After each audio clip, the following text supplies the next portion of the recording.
Além do quinto chakra. Fisiologicamente, vocês não podem ver os próximos chakras tão claramente quanto os 5 inferiores, mas observaremos o mesmo fenômeno na parte superior do corpo. Depois que a espiral sai do quinto chakra, ela gira para a esquerda para o sexto chakra, que é o chakra do coração pessoal.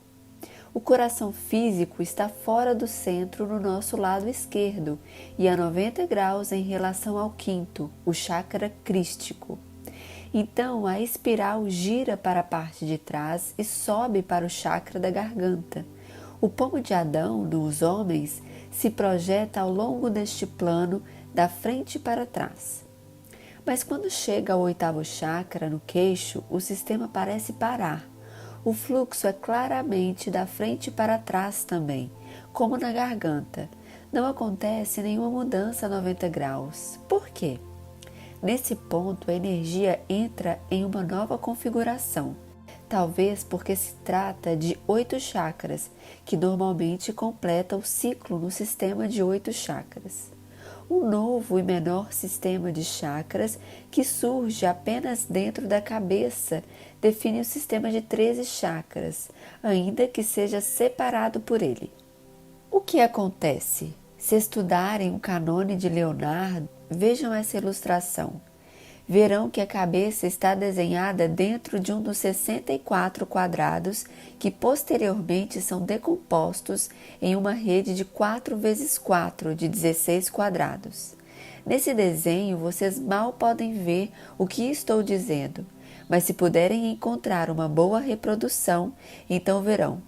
Uma rede de 16 quadrados é uma função de uma rede de 64 quadrados, em que a cabeça tem exatamente o tamanho de um dos 64 quadrados.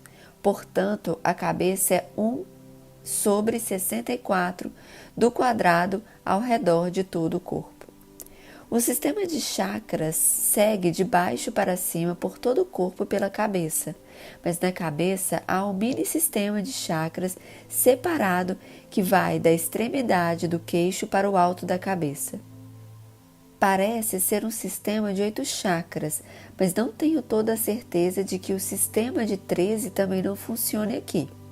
Entenda que esse mini-sistema de chakras existe além e dentro do sistema de 13 chakras que começamos a estudar.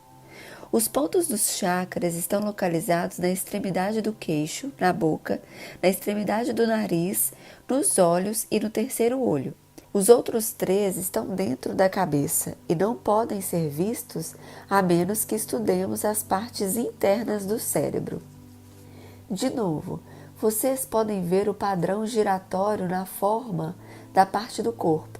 Primeiro, a extremidade do queixo se estende para fora, diretamente para a frente. Depois, a boca, a vésica piscis, está a 90 graus, estendendo-se da esquerda para a direita. O nariz é voltado da frente para trás, a 90 graus, em relação à boca. Depois, os olhos, também vésica piscis, estendem-se para os lados a 90 graus em relação ao nariz. Finalmente, o terceiro olho é o lugar do término, o quinto ponto, assim como o chakra crístico. É por essa razão que esses 2 locais, o chakra crístico e o terceiro olho, são tão importantes e exclusivos. Ambos são o quinto chakra e o do término dentro dos seus respectivos sistemas. Esse era o trabalho em que eu estava envolvido quando Thoth deixou a Terra. Gostaria de ter tido mais tempo com ele para estudar esse assunto, porque isso não se encontra em nenhum livro. Os egípcios nunca escreveram nada sobre isso. Nenhuma das informações sobre o olho direito de Horus foi escrita em nenhuma parte, a não ser na sala dos registros. Elas eram transmitidas oralmente. Passando pelo semitom final. A ilustração mostra a cabeça, a glândula pineal e o 13º chakra. Finalmente, a nossa consciência está para localizar-se na glândula pineal e vamos querer subir ao 13º chakra. O caminho mais óbvio é subir direto, mas Deus assegurou que esse não fosse o caminho porque é o mais óbvio. Ele mudou o ângulo de modo que não se possa encontrá-lo. Portanto, é preciso permanecer na glândula pineal até realmente dominá-la. Assim como no desenho do sistema de 8 chakras, onde há o bloqueio depois do terceiro chakra para que não se possa entrar nos chakras superiores, há um outro bloqueio na direção da parte de trás da cabeça, onde está o meio passo. Empiricamente é muito difícil entendê-lo.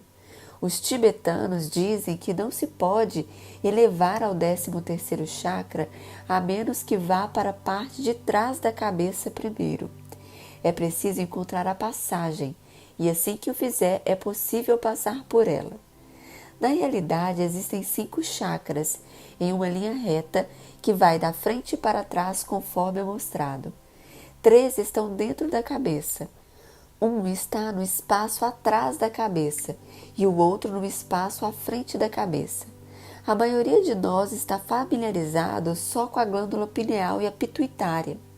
Originalmente, os Néfilins descobriram como ir do 12º chakra para o 13º e mudar o nível dimensional, mas o segredo deles era diferente da maneira como vamos fazê-lo. Os Néfilins iam primeiro para a glândula pineal, depois atiravam a consciência para a frente até a glândula pituitária e continuavam com ela espaço afora até o chakra que se situa na frente da cabeça. Depois de entrar nesse chakra da frente, eles davam uma guinada de 90 graus e subiam diretamente. Isso os colocava em outro mundo. Por causa dessa técnica de mudança rápida que usavam, que tem a forma de um L, os Néfilins tornaram-se conhecidos como os Elis ou Eles. Esse se tornou seu apelido. Posteriormente, quando os Néfilins começaram a se tornar raros na Terra, eles passaram a ser conhecidos como os anciões ou os velhos. Acredito que a Terra vai fazer isso de outra maneira, a menos que vocês queiram seguir o caminho dos Néfilins. Mas eu vou seguir junto com o restante do planeta. O método que vou expor agora é o que Tote e Sesat usaram para partir. A razão de usarmos esse método de partir é que se trata da maneira mais fácil conhecida. Essas foram algumas das instruções que Tote me deu no seu último dia aqui. Nós encontraremos o caminho indo da glândula pineal para o ponto da parte de trás da cabeça. Precisamos atravessar o chakra da coroa para sair. Assim, nesse ponto de trás, damos uma guinada de 45 graus para chegar à coroa. Quando chegarmos à coroa, daremos outra guinada de 45 graus para subir ao 13º chakra. Pode ser que sintam Merkaba tornando-se instável por causa dessa rápida guinada a 45 graus. Não se preocupem, ele irá se estabilizar. Antes da queda na Atlântida, dávamos uma guinada de 90 graus, mas esse é um método difícil, é um verdadeiro choque. É mais fácil dar 2 guinadas de 45 graus. Quando derem aquela primeira guinada a 45 graus, perceberá que o campo do seu Merkaba está oscilando e se sentirão realmente estranhos. Vão precisar ficar parados e centrados até que o campo do seu Merkaba se estabilize. Deverão fazer 2 mudanças separadas por cerca de 1 minuto a 1 minuto e meio. Quando sentirem que ele voltou a se estabilizar, deem outra guinada a 45 graus para conectar-se ao 13º chakra. Foi isso que o fizeram muitos dos mestres ascensionados durante a sua ascensão. Eles fizeram a primeira mudança, esperaram até que tudo se estabilizasse e imediatamente fizeram a outra mudança. Só por um instante vocês estarão em uma espécie de terra de ninguém, e isso não é muito estável, não poderão permanecer lá. Só permaneçam lá por apenas um momento e depois vapt. Façam a segunda mudança, que os colocará no próximo nível dimensional, neste caso a 4ª dimensão. Estou lhes dizendo isso outra vez para que se lembrem. Isso lhes poderá ser útil em dado momento. Há uma porção de modos de passar diretamente para outras dimensões, mas é preciso ter uma alma mais madura para dar aquela rápida guinada a 90 graus. Fazer essas duas a 45 graus é como usar as rodinhas de apoio quando se aprende a andar de bicicleta. É mais fácil e não há probabilidade de se desequilibrar. Os campos de energia ao redor do corpo. Agora vamos observar os campos de energia ao redor do corpo humano, que são criados pelo movimento de energia e da consciência dentro dos chakras. O primeiro campo de energia que se projeta do corpo é o prana, ou campo de Chi, ou Chi, às vezes chamado de campo etérico. Embora ele saia de todo o corpo, é visto basicamente ao redor das mãos, dos pés, da cabeça e também um pouquinho sobre os ombros. Normalmente é uma luz branco-azulada suave. Imediatamente próximo à pele há um campo preto e logo além dele começa uma luz azulada clara. Essa luz azulada é o prana, ou a energia da força vital do corpo. Se for ao redor das mãos, ela é vista se projetando entre o meio centímetro até talvez 8 a 10 centímetros.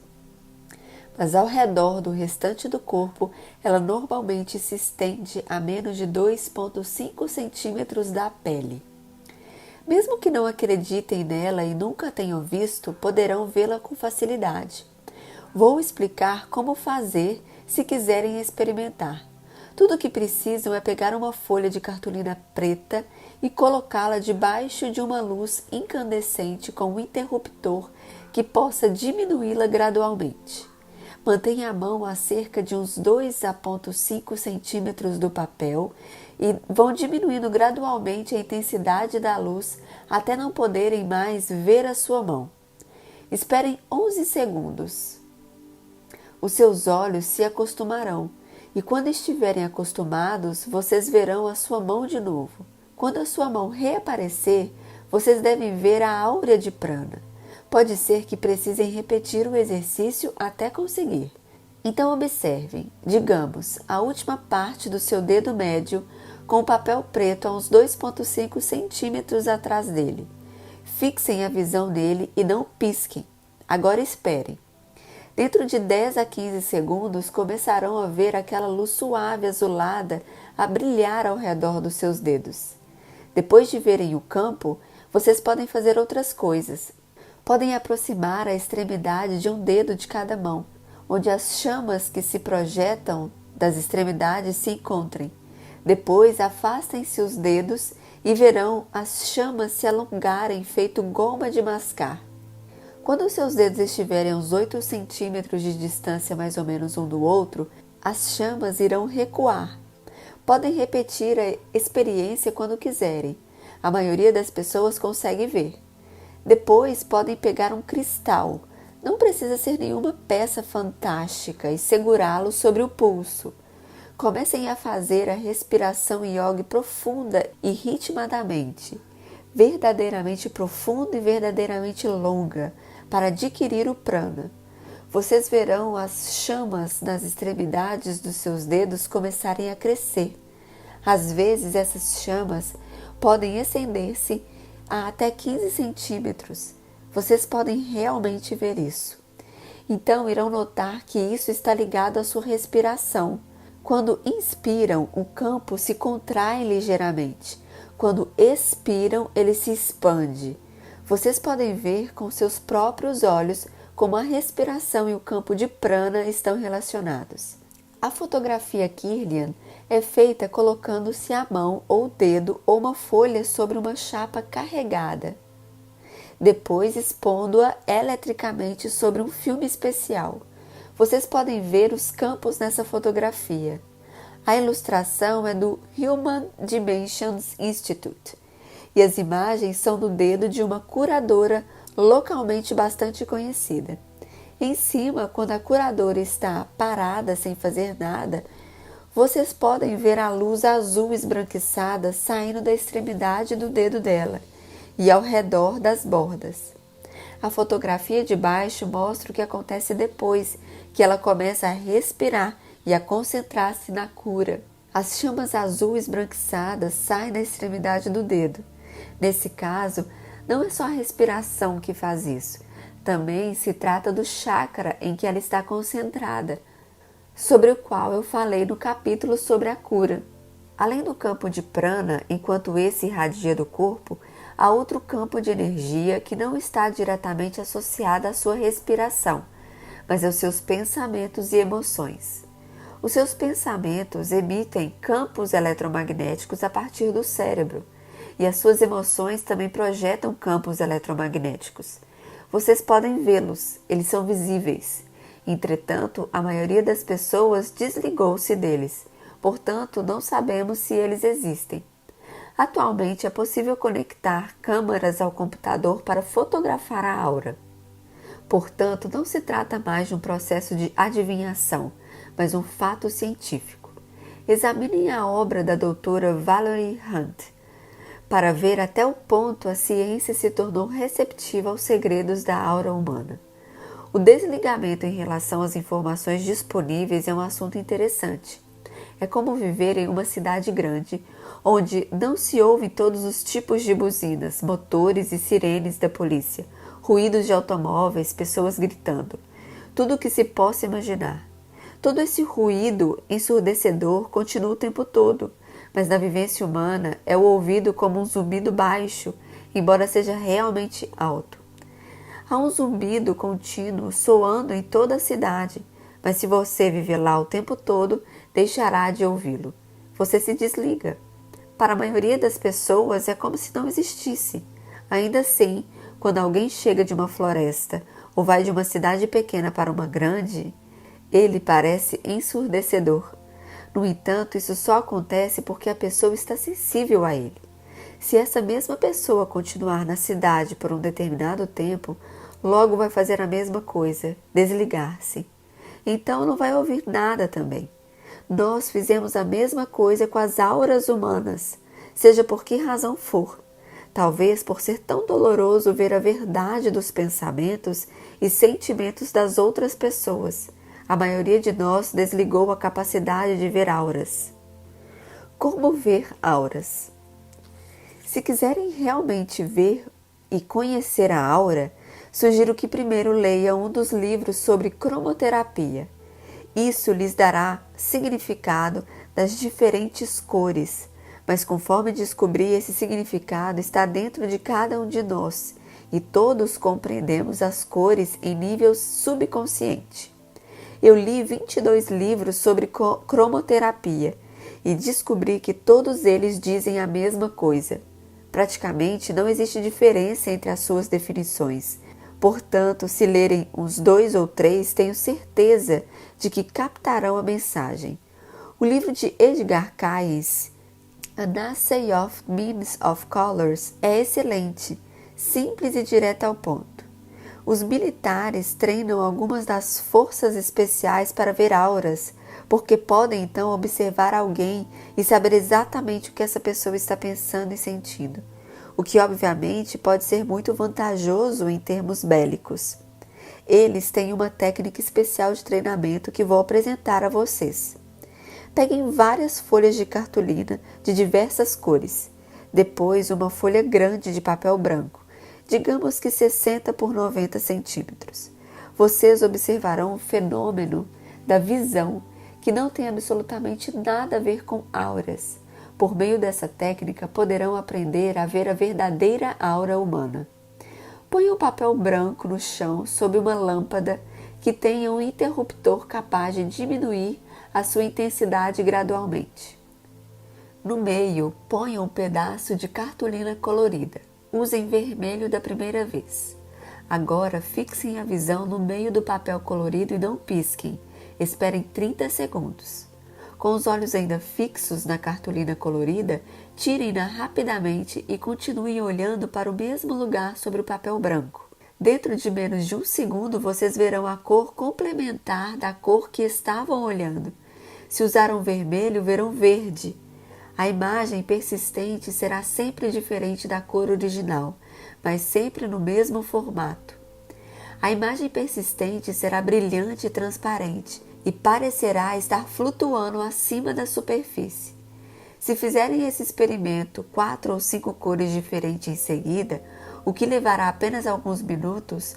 No momento em que terminarem, terão uma determinada sensibilidade para ser capaz de ver esse tipo de imagem colorida, brilhante, transparente e flutuando no espaço. Essas cores são muito parecidas com os campos da aura, a não ser que são mais ideias, porque a aura de poucas pessoas tem cores assim tão nítidas e claras. Para a próxima parte do treinamento, vocês precisarão de um parceiro.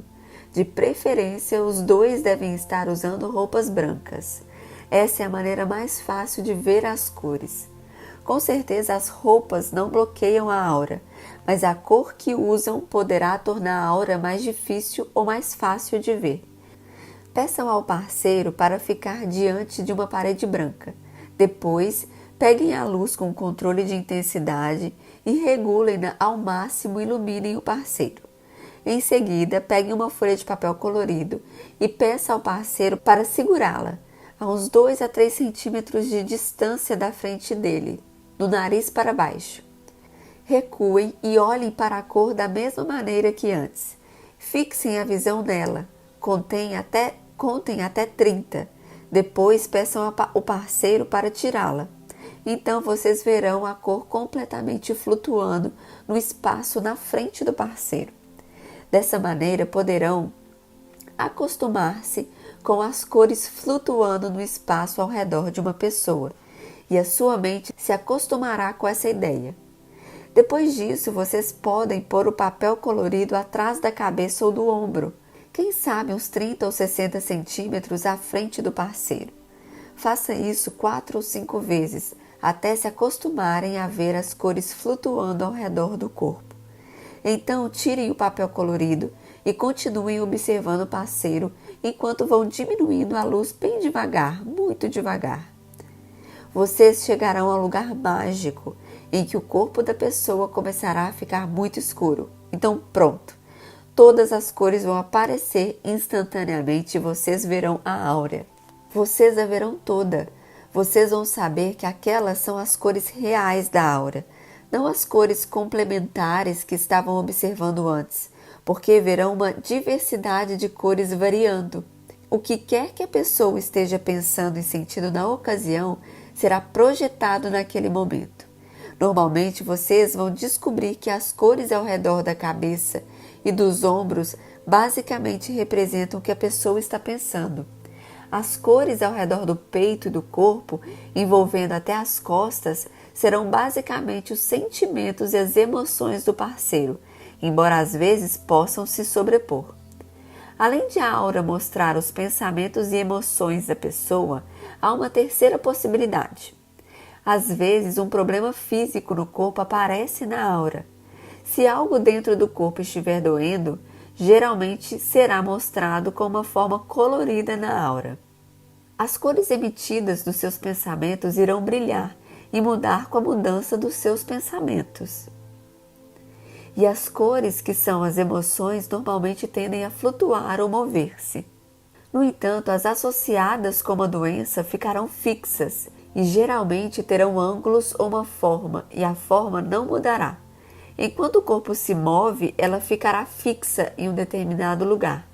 Às vezes, vocês podem não ver uma mudança porque a luz dessa doença está totalmente dentro do corpo e não aparece nada do lado de fora, mas normalmente alguma coisa vai despontar. Há um médico no Human Dimension Institute que ministra cursos sobre diagnósticos de doenças humanas pela leitura da aura. Ele descobriu há muito tempo que depois que se aprende a ler a aura, pode-se simplesmente olhar para uma pessoa e ver todos os seus padrões de aura, fixos, para saber exatamente se há algo de errado com aquela pessoa. Não é preciso fazer ressonância magnética nem nada, basta olhar e se reconhece exatamente. A maioria das pessoas consegue fazer isso, e ele ensina como fazer.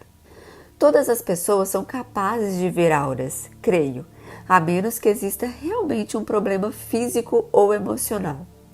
Eis como vocês podem dizer se esses campos são verdadeiros ou não. Em aula, eu diria para a pessoa que estivéssemos observando: muito bem, pense no seu carro. As pessoas têm os sentimentos mais variados em relação ao próprio carro. E imediatamente vocês verão as cores da aura mudarem ao redor da cabeça, onde ele está pensando. E então poderia dizer, pense em alguém que não gosta. Provavelmente vocês verão uma cor de barro vermelho, a cor da raiva, porque normalmente temos raiva associada a alguém de que não gostamos.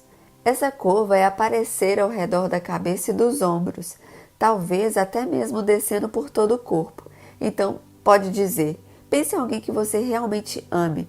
Faça um esforço, encontre uma pessoa a quem realmente ame e pense nessa pessoa agora.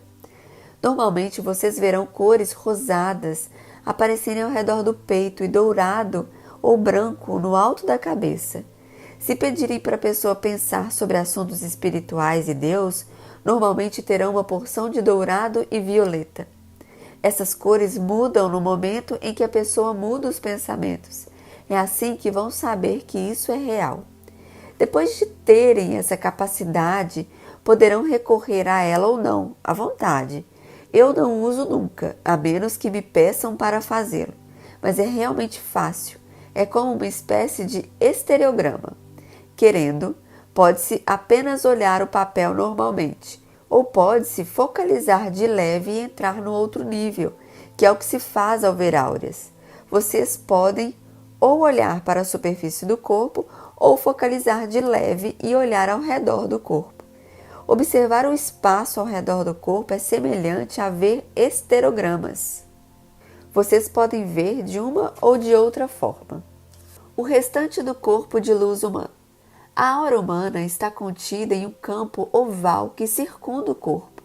Fora dele existem centenas de imagens geométricas que são muito específicas. Elas são de natureza eletromagnéticas, pelo menos nessa dimensão, e vocês podem colocá-las na tela do computador e vê-las se tiverem os instrumentos. Elas são muito difíceis de ver sem os instrumentos. Vocês podem recebê-la com a mente, podem senti-las, mas elas são muito difíceis de ver porque a energia é muito sutil. Depois de fazerem funcionar o Merkaba, será mais fácil, porque o Merkaba tem muito poder. No próximo capítulo, vamos estudar esse campo geométrico e esclarecer melhor o assunto. Depois de vistos, eles oferecem a possibilidade de ascensão a mundos de luz que resultarão na imortalidade e no reconhecimento direto de Deus. No próximo vídeo, entraremos no capítulo 13, as geometrias e a meditação do Merkaba.